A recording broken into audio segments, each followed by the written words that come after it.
আসসালামু আলাইকুম। সমস্ত প্রশংসা আল্লাহ তাআলার জন্য। আমি বরাবরই বলে থাকি আমাদের যে কোকোপিট ব্লকগুলো রয়েছে এটাতে কোনো ফাইবার থাকে না। আমরা চালনি দিয়ে কিন্তু চালে নেই, এই যে এটি দেখতে পাচ্ছেন এর মধ্যে তাম ফাইবার নাই।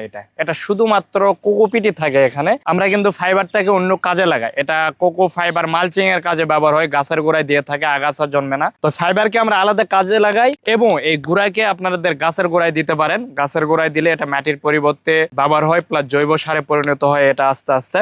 প্লাস বাজারে আমরা অনেক দেখছি নিম্নমানের, যেগুলোতে প্রচুর পরিমাণে আপনার ফাইবার মিক্স দিয়ে রাখতেছে।